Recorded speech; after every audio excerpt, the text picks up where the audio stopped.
শ্যামা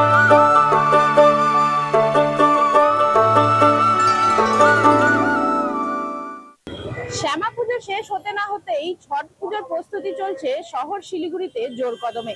বলা হয় বিহারের পর শহর শিলিগুড়িতেই সব থেকে বড় ছট উৎসব পালন করা হয়ে থাকে এবং সেই প্রভাবই কিন্তু দেখা যাচ্ছে শহরের বিভিন্ন বাজারগুলোতে। ইতিমধ্যে যে বিক্রেতারা রয়েছেন বা যারা ব্যবসায়ীরা, তারা ছট পুজোর যে প্রয়োজনীয় সামগ্রী পুজোর সেই সমস্ত সামগ্রী নিয়ে বাজারে হাজির। মানে ছট পূজার বাজার হিসাব মার্কেটে অনেক দাম বেশি, মানে সাধারণ মানুষের পক্ষে অসম্ভব হয়ে যাচ্ছে।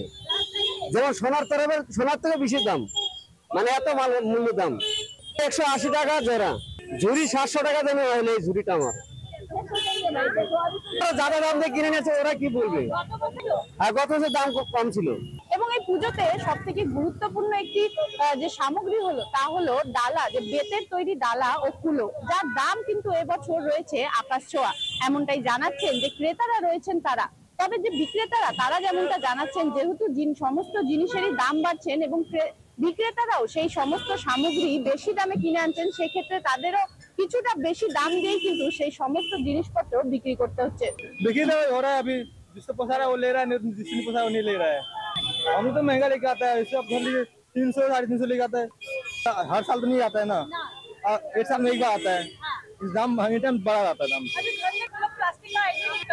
प्लास्टिक तो ना सुबह नहीं देता है ना, प्लास्टिक उसका हो गया, सूट हो गया ये वाला, ये तो आपको लेना ही पड़ेगा। इससे भी चाहिए, तो दाम तो बढ़ा जाता है। इससे भी हम लोग 300 बढ़ जाता है, 300 400 बढ़ जाता है इससे। যারা পুজো করেন, যারা ব্রতীরা রয়েছেন, ছট ব্রতীরা, তারা কিন্তু জানাচ্ছেন দাম থাকলেও এই সামগ্রী যেহেতু পুজোর জন্য অত্যন্ত গুরুত্বপূর্ণ, সেক্ষেত্রে তাদের কিন্তু তা কিনতেই হবে। তবে বিগত বছরের তুলনায় এবছর তার দাম কিন্তু দ্বিগুণ, এমনটাই জানালেন যে ক্রেতারা রয়েছেন তারা। আমার শহর শিলিগুড়ি থেকে রিনা কুমার, কলকাতা টিভি।